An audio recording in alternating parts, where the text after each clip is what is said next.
Hey, welcome back, everybody, to another episode of Old Reader, New Readers, where today uh, the ladies and I are going to be discussing Jeph Loeb and Tim Sell's amazing The Long Halloween Batman. This is a story that came out in 1997. Actually, really quick, let me introduce us. This is Omar. I am the Old Reader. With me, I have Amanda. Hey She is guys. one of the new readers, and Maddie, the other Hey, new reader. They have never read this before. I have, and just in case you've never watched the show, we're going to be talking about spoilers. Um, really quick, this is available in trade paperback and absolute format, which is the way I own it. There's hardcovers, there's many trade paperbacks because I swear this book is an evergreen, and there's also a omnibus that came out that has the Haunted Night and the Dark Victory story along with this all together in one nice omnibus format. So I can put those links in the description where to get those books. As I was saying, this was a follow-up to The Haunted Night. This came out in 1997. This is Archie Goodwin's baby. Archie Goodwin at the time was the editor at DC that said, "Hey, Jeph Loeb, why don't you and Tim Sell rekindle that magic that you guys did in Haunted Nights, which was a story told in three different trade paperbacks or three different graphic novels rather." And they were like, "Sure, but we're working at Marvel right now. We're doing this Gambit and Wolverine series, which was not that great." But they were like, "Okay, sure. What do you want us to write about?" And he was like, "I want you guys to write about the mobsters in year one," which, if you remember, that's where a lot of these characters first appeared. That's where some of them got their scars. So it's really cool what they end up doing with this. And Tim Sell is the artist on this wonderful book. It's done through a 13 issue maxi series. It started in Halloween, so each month is represented by a holiday. And with that, I will excuse myself because I've been sick. So I will let the ladies take over. all right, yeah. I'll start it. That's cool. Sure. So first we have chapter 1, crime. So it starts out with a wedding, and it's a wedding of now we're gonna work on the Johnny. names and work on it. Falcone's nephew, so the Roman, his nephew, um, and it's like a big event. Bruce is also there. I guess because his family has ties to the Falcones, so he's just there to be there and also to snoop around. And we sort of get introduced to the players, right? So we have the Roman Falcone, we have his nephew, we have Carla, which is the Falcone's sister, um, Johnny's mom, who's the nephew who's getting married. Yeah, and we also meet Selena for the first time. Not the first time ever. We all know who Selena is, but we see Selena Kyle and Bruce Wayne dancing. And at this time, they don't know who each other are. And I guess throughout the story, they don't know who each other are, which maybe they do secretly. I don't know. I feel like she might know. But anyways, but yeah, we see them kind of dancing around. And at the same time, we see that Harvey Dent snooping around the area also. And then we have, of course, once Bruce is done talking to everyone, excuse me, he goes to snoop around and goes check out the safe. Surprise, Catwoman's there too. Weird. Weird. So weird that they're there at the same time. What are Who the would've odds? thought? And they get into a tizzy, as you would. And this sort of sets up, like, following this, you see a lot of Batman and Jim Gordon and Harvey Dent working together on the case, just kind of looking into the Falcones. They're obviously suspicious of something going on, so trying to figure out what's going down, right? And then, They basically want to take out the Falcons, right? That's the whole goal. But doing it where they're not bending the law. right, Or well, without breaking the law. Bending it but not breaking it. yeah. Because you can't be Batman and not bend the law. Like they get led to the Falcones like stockpile of cash. Yes. Where? Yeah. Because since everyone's looking into him, he's not able to launder his money at the moment, so he's just stockpiling it. And they find it, and Batman Harvey Dent burned to the ground. Even though Harvey's like, all these unmarked bills, it's just you and me. And Batman's like, no, No. that's not going to happen. Although that to be your first look into actually how Dent's not a good person. Like, Did you notice? Yeah. Did either one of you notice the similarities between this and Dark Knight? Yes, 100%. I think I even read. Sorry. Didn't they mention it somewhere in the beginning, or there was like a But whoever was working on Dark Knight? David Goyer and Christopher Nolan. Christopher Nolan is Christopher Nolan, but David Goyer was one of the head writers. He also used to write comic books like JSA and Starman, or not JSA, sorry. But they borrowed heavily from this because this is one of their favorite stories, including the part where they burn all the money down, and including everything about I believe in Harvey Dent, I believe in Gotham City, things like that. So there were a lot of elements borrowed heavily from this. You could tell. Okay, sorry, continue. All right, and so at the end of this chapter, Johnny dies, right? Yes. Gets shot in the bathtub. Yes. Is it this chapter? Yeah, well, it is. Yeah, because first, after Bruce Wayne takes over the bank, Richard Daniels, who was in charge of the bank, gets shot and killed, and then someone goes and kills Johnny Vitti, which is Falcone's nephew, with the little 22 and the baby bottle nipple to silence it. So I might getting myself mixed up. I'm not exactly sure. But then we go into the next chapter, Thanksgiving, and that's when we start, like, it's not really starting the holiday craze, because we just finished Halloween, but that's the first like holiday named chapter. And it's just more of them kind of searching around. So they are interviewing some of Falcone's. There's not Falcone's. It's whose goons is it? They're interrogating. It's the Irish, because right at the end of the crime chapter 1. No, it was the people who Falcone hired this gang called the Irish to blow up Harvey Dent's house. So right now, we all think Harvey Dent is dead because it's Halloween night. Him and his wife Gilda walk into the house, and the last boom blows up. And then the first thing of the second chapter. Me for a bit. I had to reread this part because they said Harvey Dent was dead, and I didn't get later because I read it fast the first time and then went back through because I have a tendency to read too fast and miss things. My first read through, I was like, but he's dead. How is he here? Because I guess just like read through too fast where he pulls off his face. But basically, he's still living, and they have him in there to help them interrogate the Irish. So instead of like Mickey actually being there, Mickey the Mink Sullivan, actually it's Harvey Dent with like a really good prosthetic. Because I'm not sure how that works out. But we're not going to worry about it. So he's in there, and at the end, he kind of pulls his face off. And it's like, well, I don't think my Irish accent was that good. I was like, okay. Pretty awesome. And we sort of end that chapter with, basically all the Irish guys, like they all confess, but it's very rehearsed. Mm-hmm. And at the end, you have this really cute moment where Batman goes and brings Thanksgiving dinner to Solomon Grundy. Oh, this is what made me appreciate Solomon Grundy for some reason. You know, he's been through a lot, and it's not his fault, okay? Yes. I guess. I don't know anything about it. Neither do I. Right now, it's not his fault, and I think he's adorable, and he just has a rough life living in the sewers. Solomon Grundy. He's an interesting character. He is a very interesting character. Like, anytime, he's different every time he's reborn. Mm-hmm. So he can be this lovable character, like you say, or this prick, or a really smart dude. Kind of almost like the Hulk, depending on what kind of mood he's in. Yeah. But anyway, sorry. All right, so chapter 3 is Christmas. I forgot who died in chapter 2. There's a lot of people that die, and I don't always catch their names. It was the Irish. So those same people who had blew up Harvey Dent's home, you see them at the end of chapter 2, which is Thanksgiving. They're all having Thanksgiving feast, cheering to themselves. They think they're so great. And then the next thing, you see them all shot down, and there's that cornucopia. That's what those things are called. There you go. So, yeah.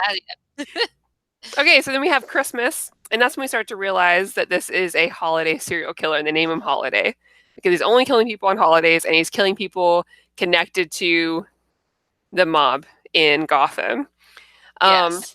So one person in particular does not take this well, and that's the Joker.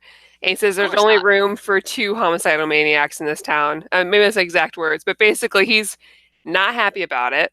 And so he takes it upon himself to go figure out who Holiday is. So he's going around attacking people and trying to figure out who this guy is. While also we have Batman, Harvey Dent, and Jim Gordon talking to Calendar Man, thinking that maybe he has some insight. Now, I'm not familiar with Calendar Man outside of this. but he looks like a crazy guy who has calendar pages in his cell, so that's as much as I know, being a new reader.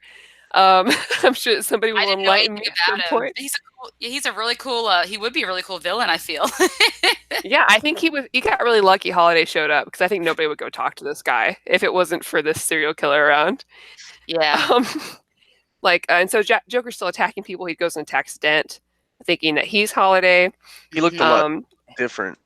He didn't look like the this. Joker. No, Calendar Man. Yeah, he kind of looked more ridiculous back in his old days. So this is kind of a reinventing of the character. Okay. How ridiculous do you look? I'm curious. So Holiday kills Roman's bodyguard at the end of this. Yep.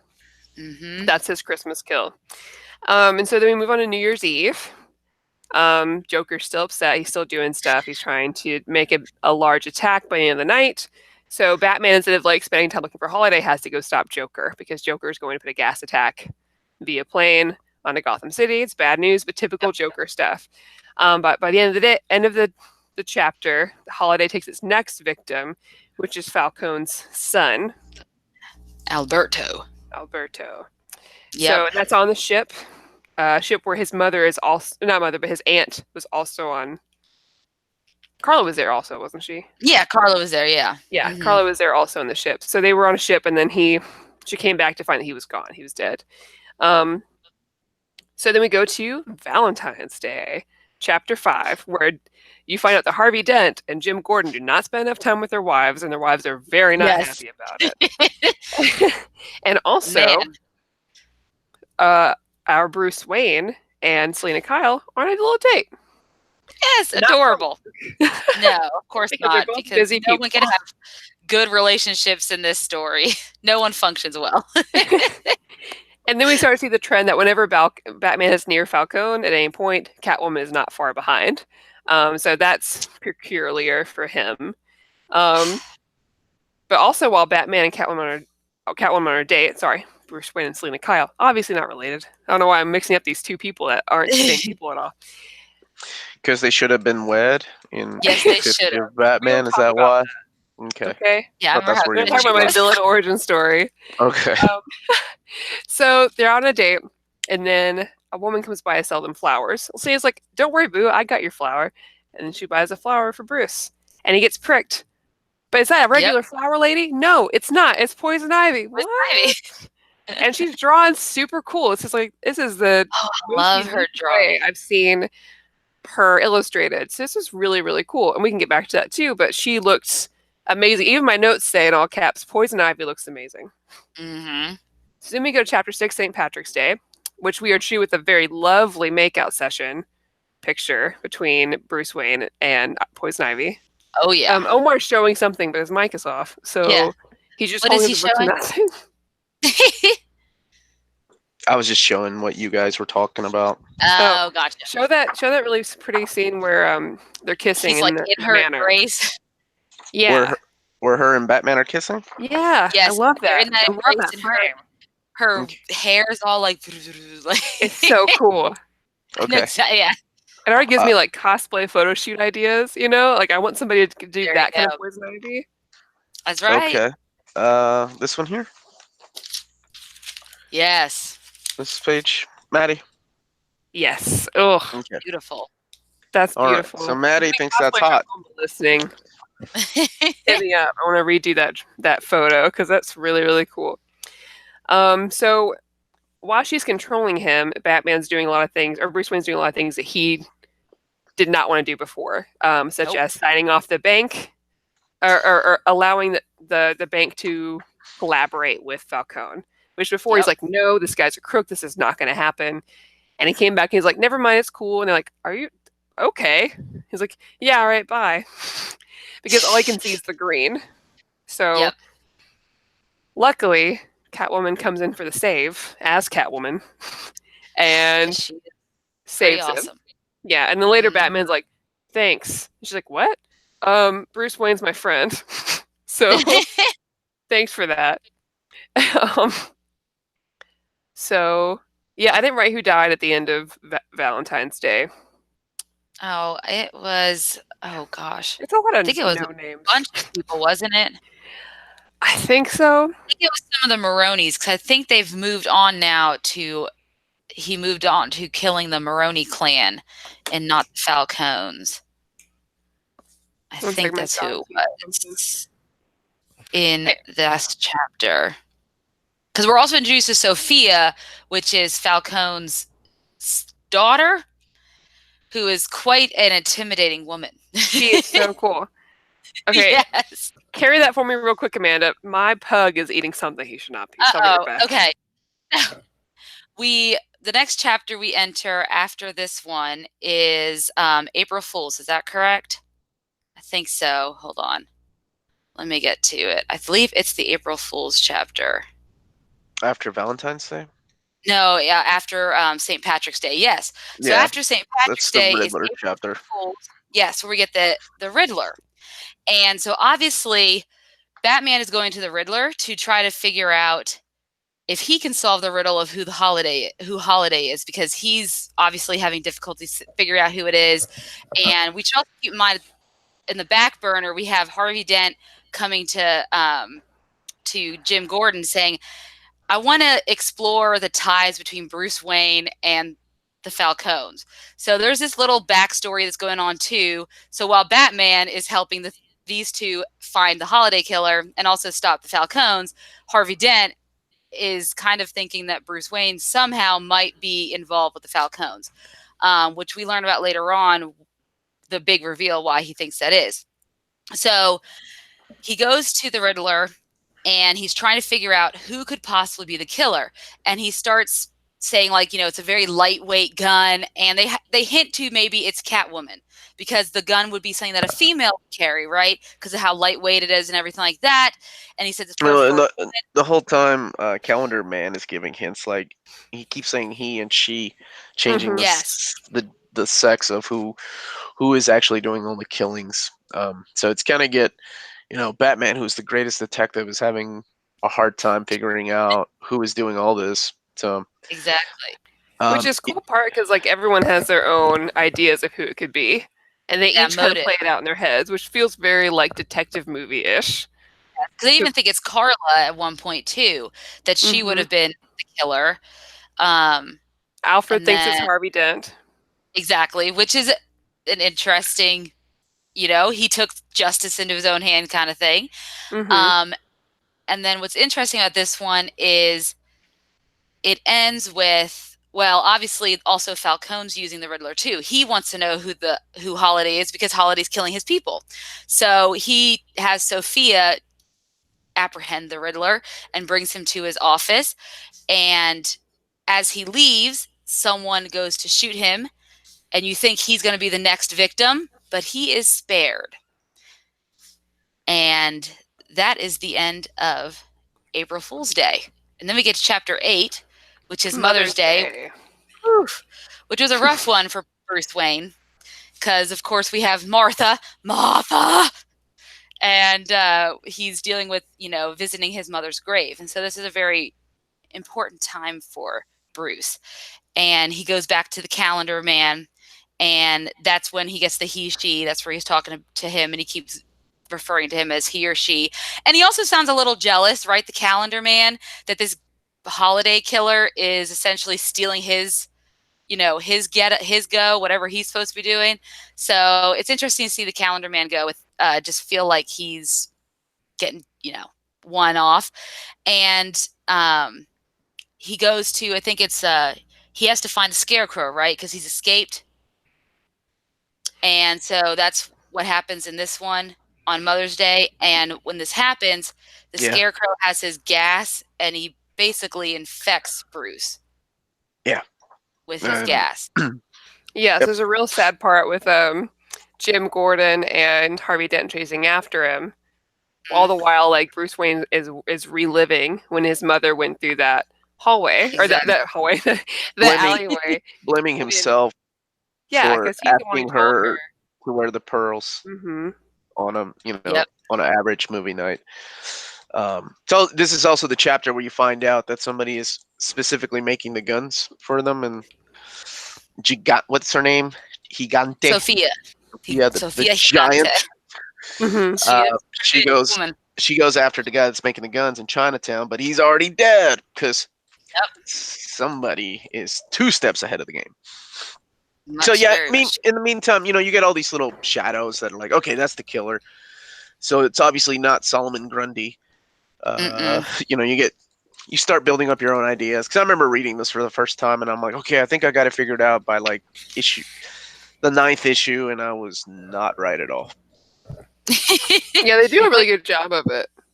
Yeah, and that's what we'll get to once we're done. But I love the way. I know I'll mention this in the art, but I don't want to forget.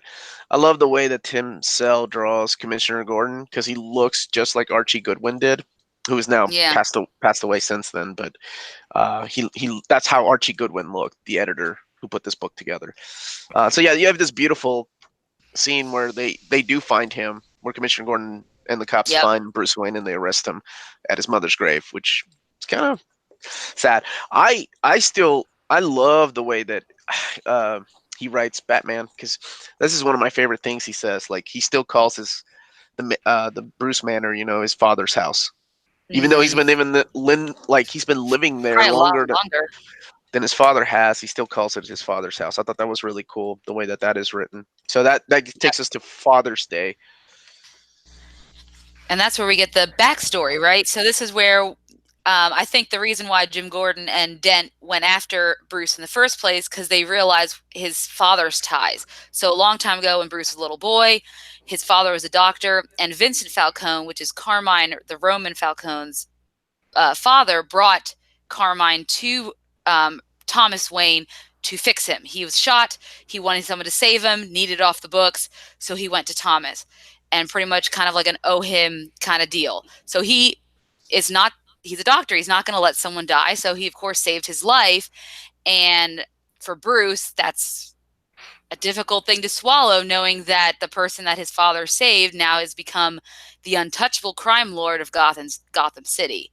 And so while he sits behind bars, he's dealing with this realization. And then we start to meet some other folks as well, right? Or at least the head of the Maroni clan. Yeah, and right here is when Harvey goes to visit his dad, and you have the scene where Gilda, his wife, walks down and sees him, and he's like, yeah, I went to see Dad, which is never a good thing, apparently. And that's where he gets his coin. Right. Now, it is a really good speech right there about how, like, people like Bruce Wayne, all these rich people, or all these people, just leave this mess for people like Harvey Dent to clean up. Yeah. And there's many origins of Two-Face and Harvey Dent, but I have to say this is one of my favorites. I really like the way that this builds up. Oops, sorry, I jumped ahead. Spoilers, Harvey Dent. In case you didn't know. Just in case no one watched any of the movies or read any of the comics. Right. Just in case. In case you didn't know, Billy D. Williams was originally supposed to be Two-Face in the Tim Burton universe. He was promised that role, but that's another story. All right. Sorry, ladies. You two. That's fun. So in this one, Luigi Moroni is killed. Yes. On Father's Day. And then Moroni also approaches Dent. That's what I wrote in here. I forgot what happened, but that happened. Yeah, that did happen. And the next chapter is Independence Day. Oh, Omar's showing something again. We can't see it. It's he approaches Dent saying, "Okay, let's make a deal." Yeah. Yep. I'll help you take out the Roman. Because they're opposing families, right? So he's tired of the killing, or maybe. Yeah. So because they started killing them around, like right after New Year's Eve, I guess, is when it was the Moroni family that started getting it. So now, who knows who's to blame? But either way, yeah. I like this. I like this kiss right here with between Bruce Wayne and Selina Kyle. Oh yeah. Yeah. They're going spoiling things again by calling him Batman and Catwoman, but I thought that was pretty cool because they've always been this couple that are off and on again, which some writers like to do things with. And I think every time Jeph Loeb comes back to the book, he always tends to pick up where he last left off, and like even though like Catwoman is doing her own thing, he's like, no, I like the idea of Selina being with Bruce. Let's bring her back, even though it's been 10 years since they've talked to each other in the current books. So I always find that interesting that that's who he thinks, they belong together. And hell, I mean, they were together in the Silver Age and things like that, but whatever. I mean, I agree with him. Yeah. So, yeah, we have Independence Day. There's some more, Bruce and Selena moments. Then we have Sophia visiting Sal in jail, and turns out she took the rap for him. Hottest kiss That's scene. why she was in prison. Hottest you get kiss one scene kiss in the scene book. and then this kiss scene. I was like, Right woo, there. buddy. That's a big lady. She could eat that dude up. I love her. Yeah, through the bars. I think she's Yeah, great. it's really You see her hands? Can you imagine what she'd do to your body? Worth it. Anyway. And then we also have some scenes with Gilda being worried about Dent, worried that he's changing, just not really sure what's happened to him, which, I mean, her man's been gone all the time, and he's getting all crazed because of this case, and things have changed, right? Because it was different before. It's true. And we have a big fight with Scarecrow and Jervis Tech. Yep. Tech. Mad Hatter. Mad Hatter. You got it. That's a pretty cool fight. So I like we're seeing that every so often we see like new prisoners being let out, and Batman having to deal with them and how that goes. So I forgot who dies there. Again, at one point it's just they're all related to crime families, but it's just like, oh, another person dies. Like, okay. There's a lot of people to remember. I know, yes. At some point, it's just they're all kind of related. Yeah, I mean, there's the main ones, right? But just assume someone dies every holiday. That's how it goes. Well, artistically, I think the way that it's done is the coroner dies in this one, by the way, in Independence Day, which is important because the coroner is the first person to die that is not related to any of the families. So they're like, what the hell's the point of taking out the coroner? So it's really cool because artistically, all the deaths are done in black and white, right? Mm-hmm. In a Schindler's List kind of style, they always leave like something that's colored in the picture, like whether it's a box of chocolates or a little leprechaun for St. Patrick's Day. So I thought that was artistically it's pretty cool. Yeah. So that's who ends up dying in Independence Day, and that's when people are like, "Wait a minute!" Now, this is one of my favorite pictures that kicks off the Roman holiday. By the way, this is the next one between Independence Day. So this is in August. Face. Yeah, I love that picture. It feels very like Junji Ito style. Yeah. Who's that? Oh, I can see that. It feels like a Junji Ito style. Oh, the creepy portrait. eyes, big. I can see that. Yeah. The use of shadow. Yes. I liked. Okay, so this is in the month of August when Gilda is downstairs meddling in Harvey's business. Women, she's trying to clean this place up. meddling. Just started cleaning. Yeah, that's why he's like, I know I left that gun there, and I'm not the only one that lives here, and I didn't touch it. Where's the gun? Yep. That's what happens. So anyway, she finds the gun the 22 caliber, which is the gun that the killer has been using. And she's like, what's this about? And he was like, I bring, evidence down here from time to time. She's putting like, back my briefcase. Do you? And he's like, yeah, I'm Harvey Dent.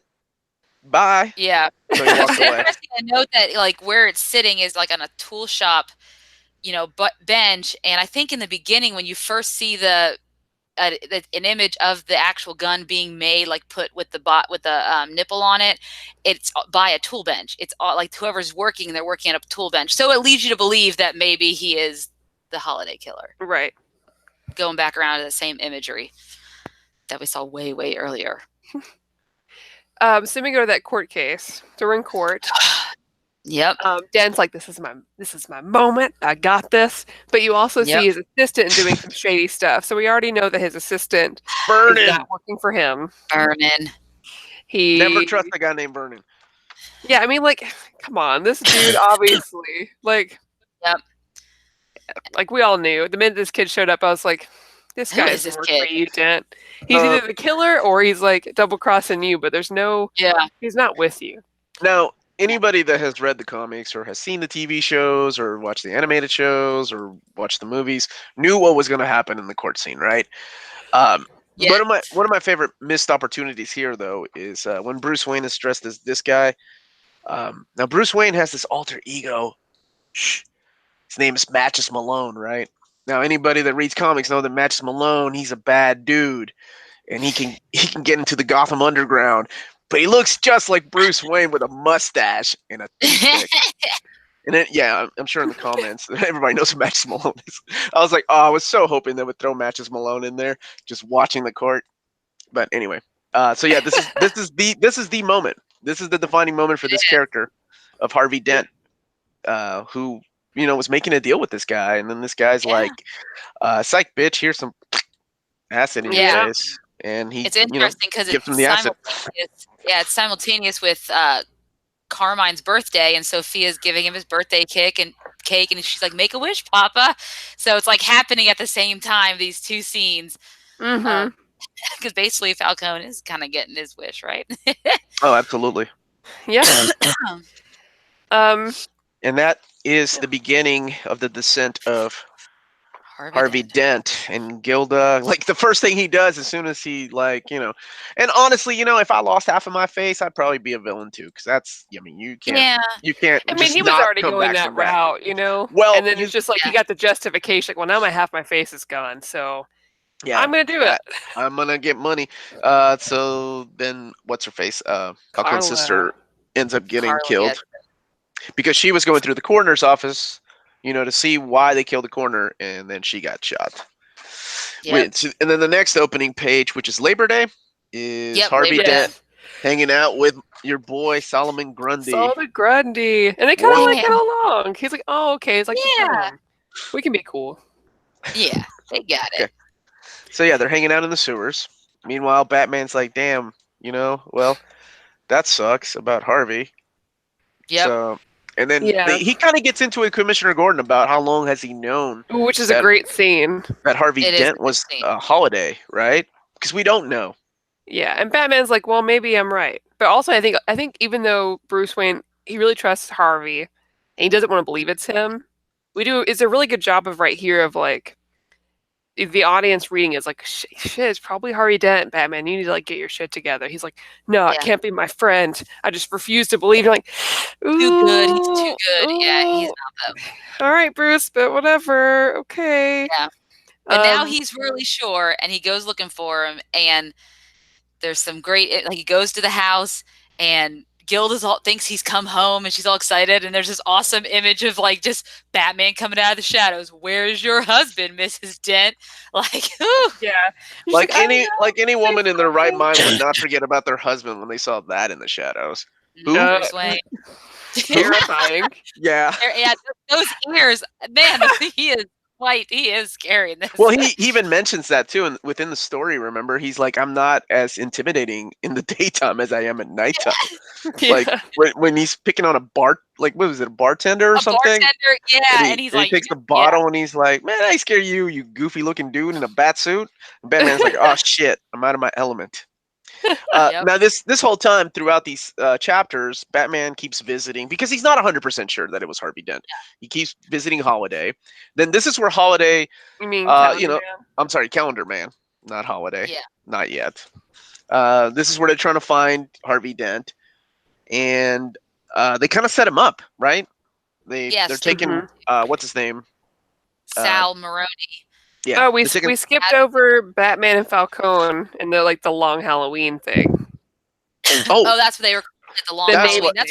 That's what the Romans were calling it. Yeah. So that's what they referred, because the first one to die was Johnny Vitti, and then after that, because he died on a Halloween night, everything else, kept going, and they kept spiraling down to this long Halloween where everybody that kind of related to him or had anything to do with him started dying. And he blames Batman, right? And Batman's like, "Man, it's not my fault."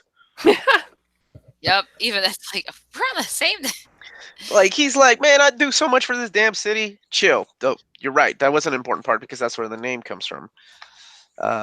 So then, going back to setting up, trying to find Holiday, they go and set this guy. They were like, okay, we're gonna move him somewhere. Meanwhile, this I always find interesting. How the hell does Batman see? Because he's wearing a mask underneath this mask. Like, man, I know you're worried about your secret identity, but that's a little over the top, brother. Right. So he gets shot wearing Kevlar, but he's like, this Kevlar is known to stop 22 caliber bullets. I know because I'm Batman. Okay, but whatever, dude. That's awesome. Of course you do. Anyway, so then the revelation is who Holiday turned out to be. Yes, Alberto Falcone. Right. So yes, did not see that coming. I don't think most of us did. And Alberto, he was the second person to die, right? Or was he the New Year's one? So he's a few in there. Okay. He's like fourth or fifth. Yeah. He was quite a few in.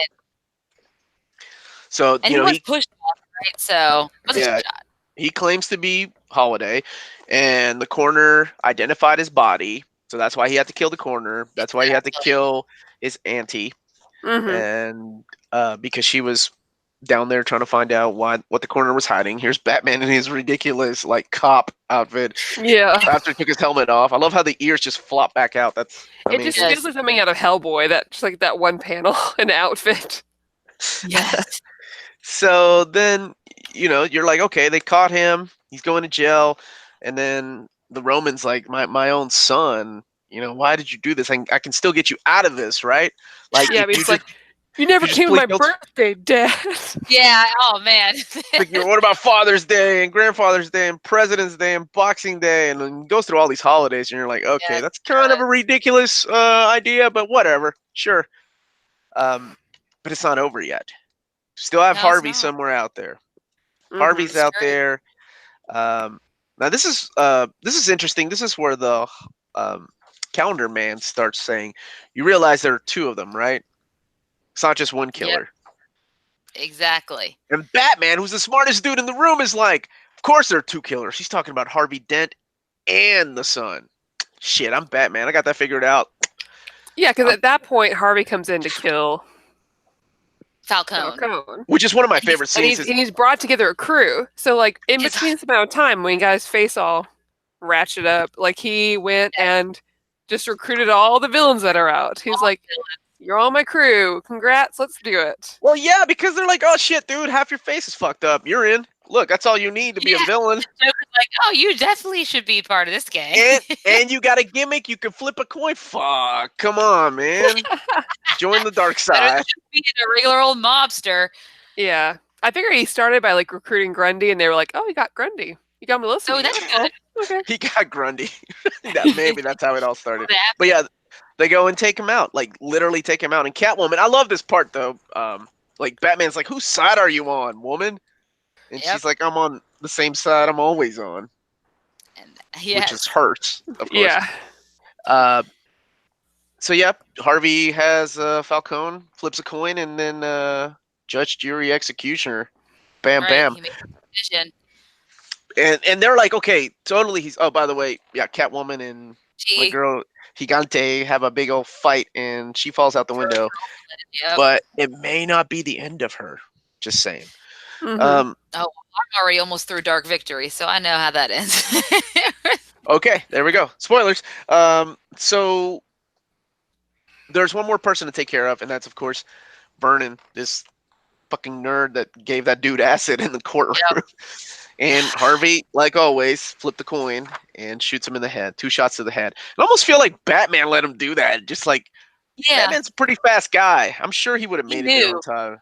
So he's like, okay, game over, man. We lost you. And Harvey Dent it's kind of cool. He's like, okay. He turns himself in, right? They arrest him. Yeah. And this is where he mentions that there are two killers.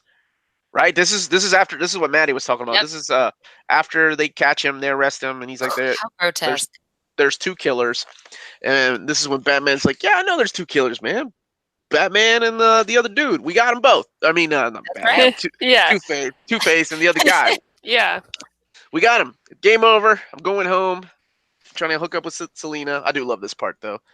When it's the I believe in Gotham, I believe in Batman. I thought that was great. Yeah. Which they kept in the Christopher Nolan story. And these two idiots are having like I don't know what the hell kind of contest they're having, like some kind of pissing contest about holidays. uh, what's going on, Drew B? Hey, Lionheart. Thanks for asking. I'm feeling a little bit better. Took 2 shots of whiskey before we started recording, so that helped my voice. And now comes the kind of epilogue, The right? truth. Which I was not expecting at The all. Shyamalan twist. It is the Shyamalan Don't you dare twist. do that. Don't you dare do that. Fucking Shyamalan twist. Anyway, so it turns out Gilda, she's having this narrative where she's like, "Oh man, I put your hat on when it was like raining outside. I wanted this to be over so we could have a kid together." And in kind of a weird psychotic way, it kind of makes sense. Yep. And you find out that she was also one of the killers. Yep. Well, yeah, she was the first killer. Or was it Harvey Dent? Because she said she followed in his footsteps. Exactly. Oh, see, I thought she started and then he came in later. I don't know. It is a little confusing, but That's I think what I thought too, but I wasn't quite sure. I was like, wait, I thought he was the last Austin one. knew? Because like later on, she's like, "Oh, he knew." So that made sense. But he didn't do it to the end. Oh, okay. I'm gonna go back and read that real quick. And then it says, "I believe in Harvey Dent." That's where it ends. Because it was almost like she was confused and was like, after New Year's, thought that Dent was doing it. Yeah. So like, he must have like done it to be like me because he also wanted us to have more time together. I don't know. That's how I got it, but I was confused. So. This is one of those stories that I kind of have to suspend my disbelief a lot, right? Like I love this story for what it is. I have read this multiple times since it's been out since '97. It's one of those stories that makes me feel really smart when I figured out who the bad guy was, and then I'm like, oh, I'm a fucking idiot. Never mind. I don't have no idea who the bad guy is or who Holiday was. It's almost like suspend my disbelief because you have the greatest detective, right? Yep. In all the world. Whether he gave himself that title or not doesn't matter. And then you have the Falcones, the Carmine, all the families together that have the surveillance that are like, oh, look, Harvey Dent is out in the parking lot. Let's beat him up, right? But they're able to like let this little, and I totally get it, right? She's like, it's like everybody overlooked me because I'm little and I'm a woman and things like that. But yeah, I can believe that a little bit, but not the entire time. When you're outing like a freaking handful of mobsters, like that's kind of hard. But like I said, that's when I have to suspend my disbelief to enjoy the story for what it is. Well, as far as Batman goes, like the way that I viewed it while I was reading it is that this was like it for me. Maybe this was very early in Batman's career. Yeah, because now he suspects everyone, but you have to go through certain experiences to be the kind of person that Batman is. The kind of person that collects all the weaknesses of his colleagues in the Justice League, right? So to me, it's like this if you could view this as a really big learning situation in Batman's life because he's very doubtful he does not want to doubt Harvey Dent, because that's his friend, and so he would definitely not think about Gilda, either. So I think like he was very much blinded by friendship at this time. And also Harvey Dent gave him a blow. And I think you need those situations. So that's how I like to. I don't know where this fits into continuity. And his faith in like the justice, like he was still hoping that if he helped these two gentlemen out, someone like Harvey Dent would never circumvent the system, especially when they made that whole promise to each other, right? So he would never have thought. In his mind, it's not possible. Which I like. And that's why it's so hard. Yes, that's why it's so hard for him to believe it is him and believe it's someone else. Yeah, that's a really good point you two brought up, because I forgot this is in his second year of being Batman. So this is the story that retcons Batman year 2. Mm-hmm. So he's still young. You're right, he's still young and maybe a little naive when it comes to trusting people. Catwoman. That's different though. That's a good-looking lady. I mean, he's always going to have a weird relationship with her. So yeah, it's awesome. Oh, of course, it's the bat and the cat. It makes sense. But I I don't know. Like that's the only issue I had with this, honestly. Like I know Cycle Cleveland was in the chat earlier blowing up about the racial stereotypes of Italian Americans. Yeah, I mean, none of you are wrong. But I mean, this goes back to the days of like Cagney, all those old school mobster movies. So I can see what Jeph Loeb comes from movies, right? I mean, the guy did Commando and Teen Wolf. One of my favorite things he ever said about Commando, though, was like, "Yeah, Commando bought me a house. It's not that great of a movie, but I bought a house because I wrote Commando." So it makes sense what inspired him to do this, and I'm glad they brought those characters back because you do see like Thorne and all those characters in the Batman animated series, and I feel like at the time when this was written, those characters were missing. Well, honestly, because at the time that this was written was after the whole Nightfall event, so it was Night Quest and then Night's End and Prodigal, but it was no longer about the mobsters; it was about the bigger villains, the bigger masked villains. So that's what it became about. What would you guys give it? Or did you all want to add anything? Do you want to say something about Tim Sell's artwork? Oh, what did you think of his artwork? I loved it. I thought some of the use of his color, or well, he wasn't the colorist, right? He just did the artwork. No, it was Gregory Wright did the colors. Gregory Wright. Well, I love the colors in it, but I also enjoyed the artwork too. Just the way he did a lot of the villains. I actually thought the Joker was pretty awesome in this. I loved Poison Ivy too. So those are some of my favorites, just the way he drew the villains. The big villains. Yeah, I thought the art was beautiful. And honestly, that kind of art style can be really timeless, which is good.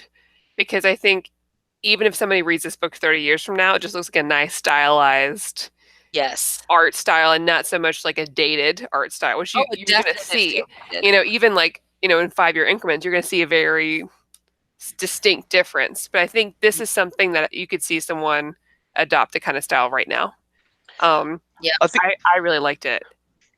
I think it's one of those stories that's very timeless, which is like Gotham. Yeah. I mean, Gotham City is one of those things. Like I had friends that don't read comic books that asked me like, where is Gotham City and what time does it take place? Because that's so confusing. Like watching like the Tim Burton movies, right? Yeah.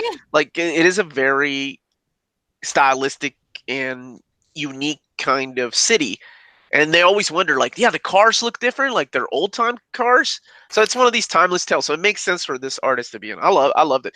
Man, look at this fine ass picture of Selena Kyle too. I'm sure Batman was looking right at her eyes in that panel. Yes, of course he was. Yeah, I love how she is. I mean, everyone's so distinct and different than I'm used to. Selena and her Catwoman costume is what I'm used to. I've seen that, but her out of her costume is, really neat. Mm-hmm. Really neatly drawn. Poison Ivy, just amazing and perfect. Yeah, I like the way she was drawn too. Just so cool.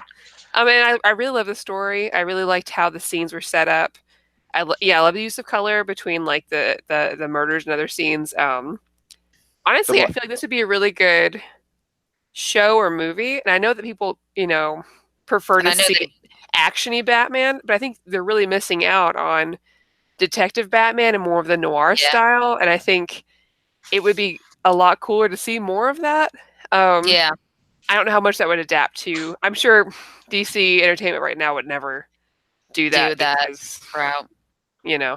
action. I would like to see more of that because I really like the Tim Burton movies back then. I feel like it had a little bit more of that style, but still a lot of action. But I'd like to see something that's much more like this. That's cool. That's a good point. I think I'd give it like a 9 out of 10. It's a solid book. Maybe 10 out of 10, but I didn't have that extra like oomph. It was amazing. I think it's really good. I think it's really solid. I would agree. There's nothing really wrong with it, I guess. But just for my own extra like oomph factor. Okay. That was a really good Batman story. I'm really happy with it. And I was surprised by the ending, which does not happen to me often. So when it does, I really commend them for doing that. You Shyamalan kids. You always expect a twist. I didn't expect any twist. Neither did I. I really just expected to be Harvey Dent, and that was it. I didn't expect his wife to be in on it, so that was a huge surprise. Yeah. Well, or now that I keep reading it, you're right. I think she did start off Maddie. I reread that part, and I was like, yeah, I think she actually started, and then he took over. That's what I thought. Yeah.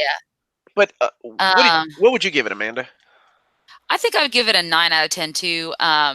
Because I loved the writing, and it was, to me, it was so easy to read. And as a new reader who is familiar with like the costumed villains, it was a nice way to see each one of them a little bit. They get to play a part, so you get to see their personalities. And I think they did a really good job of showcasing each one of them in the segment they're in.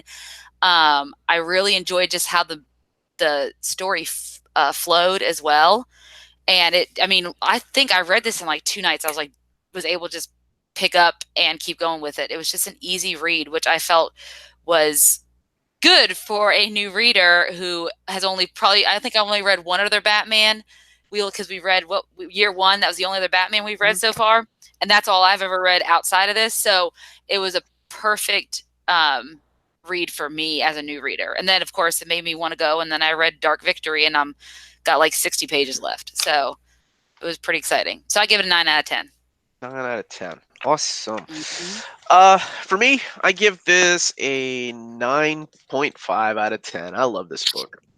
Like I said, suspending my disbelief that, let's just say, this family lets this little lady come in and shoot them up. Whatever. Love the book. I don't care. The art's amazing. The story is fun. It's addicting. I couldn't put it down again, even though I've reread it, because it's one of those books that's really easy to read. You can pick up and be like, and you get drawn into the story, and you're like, okay, who is it? Who's this motherfucker? Trying to figure it out, and then you're like, oh my god, I'm done with the book. So yeah, it's one of those stories that's just timeless. I love it. Not as good as year 2, but I know I'm the only one that thinks that.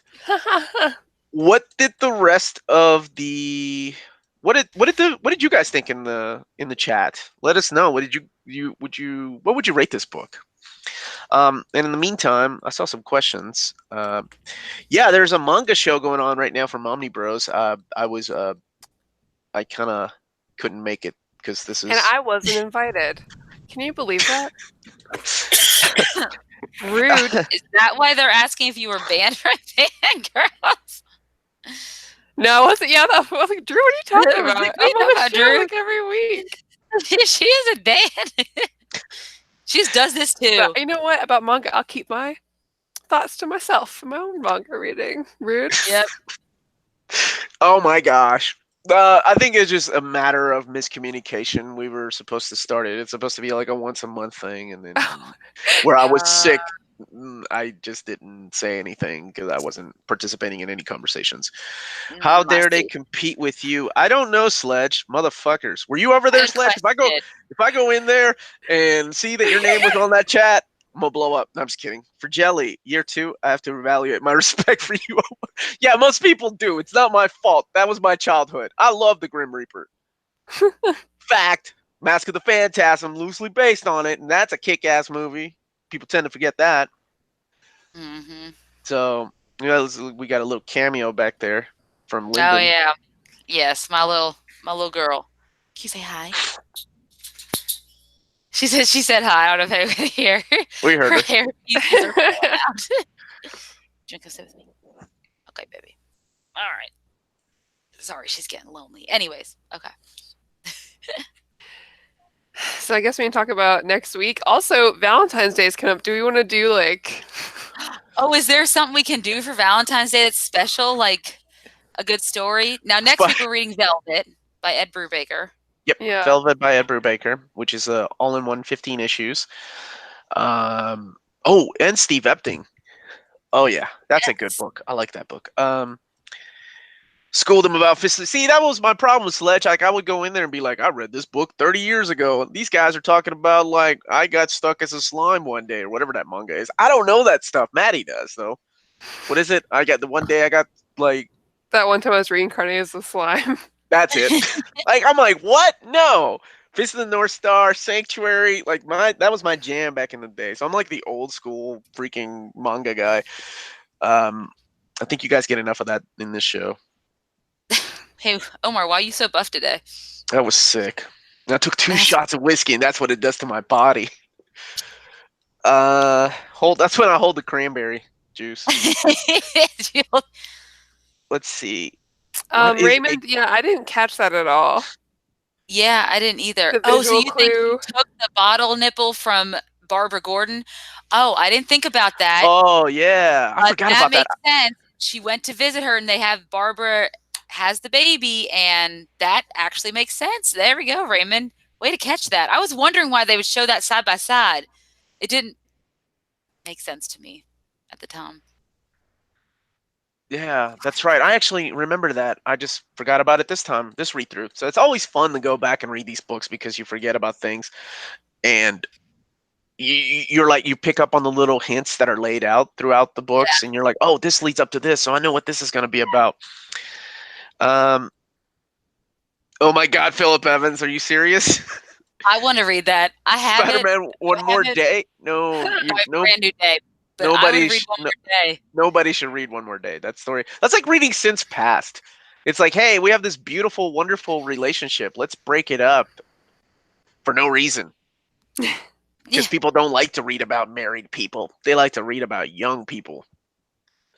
No, Peter. Yeah, I was trying to think of like good romantic.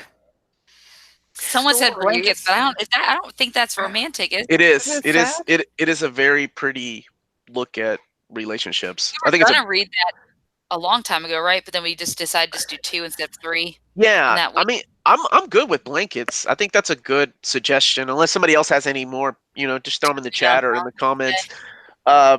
It's a good love story. It's beautiful and sad, much like everybody's first love. But it's a reality of what happens, right, in a relationship. So I like that. Okay, let me think. I do have a lot of Spider-Man. We have time for that one. Yeah, so we have a couple of weeks. That's not next week, so we're good. Sledge, I do want to do Kraven's Last Hunt. So that is a good one. I really want to do it. Felix, we have yet to do any Spider-Man. Oh, Tim, that's a good one too. Spider-Man Blue.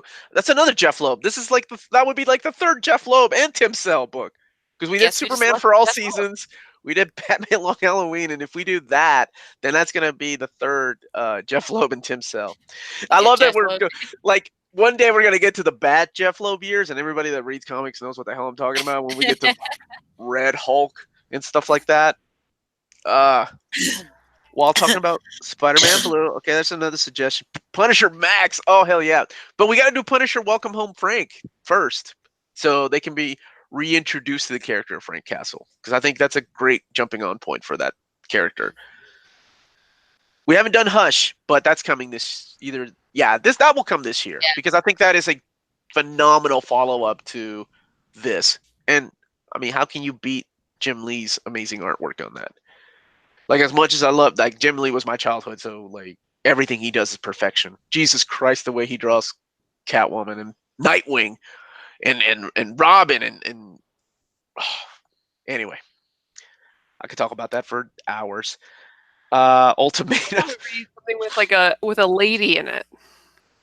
I've heard about comics like this with ladies. Like in them. written by ladies or with ladies? Because a lady main character or something. I think Rachel Rising might be.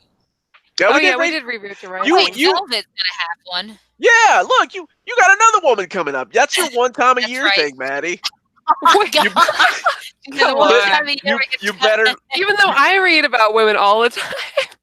Yeah, because I'm reading that right now. Yes. Okay. Yeah, good. Sonia, another convert. Oh, yes. We can save that for new readers, old readers, when I go and read that run, because I haven't read anything but one story arc that she's done. You're crazy. There's so many good ones. After I just bought that omnibus. Como siempre, Pablo. DC screwed us out of that Hush omnibus. I think that might get resolicited, Rick, as something else. I'm hoping, fingers crossed, that we get a Paul Dini and what's his name, Dustin Wynn omnibus. That would make me so happy. And then they take the Hush stories and make their own thing. But how about we read? There's no such thing as a superhero. Oh, wait a minute! For Jelly brings up a good point. There's no such thing as a lady superhero. Oh, there's just superheroes, Maddie. Okay, let's not even try this. Yeah, okay. Why do we have to? What a Shyamalan twist! Does it matter? Right, wait, damn it! Give me my minute. That's an awesome Shyamalan twist. Out of the three of us, I was the least sexist. boom. No, that's not how that shit works. Yeah, that's how that shit That's how it works. Just shovel on your ass. No, not really. Oh, hey, have you read the new Buffy? That's a good question from Rick Nelson. Have either of you two? The new one that's Not out from yet. No, Boom? I'm waiting until I get to the comic store so I can see which kind of variant I want. I don't usually read issues. I usually wait till trades, but I might make an exception for this one. I haven't decided yet, but I'm going to wait till I go in store and pick up the first volume or first issue and just see. Yeah. Mostly because I'm scared if I don't buy it, they won't give me a trade. I know that they will, but part of me is like, if I don't support these issues that are hella expensive, are they going to give me a trade? I don't know. That is some OCD way of thinking. Welcome to my world. That's what I do. Yeah. If I don't buy these rounds of oversized hardcovers like those Jason Aaron Thor books, I'm not going to get an omnibus out of them. Well, and that's how that works too, right? Which infuriates me as someone who waits for trades and collected editions. Right. And that's been a big discussion we've had over the past year too. Is like, when are we going to start realizing that some series don't need issues and that should just be trades based on the demographic? I think some of the companies have realized that over time, and it slowly have gone to the graphic novel route, but you still have those comic book stores that still sell comic books because people still pick up a random issue, not a lot, not like they used to, but random issues of Superman or Batman. Mm-hmm. I would love to do Incal or Metabaron, especially the significance of Incal and how much Incal is loved overseas, whereas here in America, it gets a lot of praise, but it's just like, it's Incal, it's pretty good. Like a lot of the comic book writers are like, oh no, Incal is like top 10 book of anybody's list. But a lot of the readers, like, you got to be into the European comics, like I think, to get into that. I love it. But I'm a big fan of Mobius's artwork too. So, okay, so we will decide on almost a Thanksgiving. Oh boy, Valentine's Day. Valentine's Day. The next one. Reading thing, but next week we are going to be talking about Velvet by Ed Brubaker and Steve Epting. So that is by Image Comics. It's done in one hardcover. There's 3 trade paperbacks, I believe, or you can read them digitally, I believe. Don't quote me on that. Mm-hmm. But we'd love for you guys to read along with us and come discuss it with us next Tuesday at 8 o'clock Eastern Standard Time. Mainstream American comic readers made Rob Liefeld a star. You're right. I was one of those guys. My bad. But I still like his stuff. So, on that note, sign us out. One of you ladies. Right. Well, thank you everyone for watching. Don't forget to hit the like and subscribe button and click that bell so you get notifications of all great near mint condition stuff coming your way. Also, don't forget to follow us on all of your social media channels at Near Mint Con. And remember, everyone, if it's classy and cool, it must be near mint. Have a great evening, everyone. See ya. Bye, guys.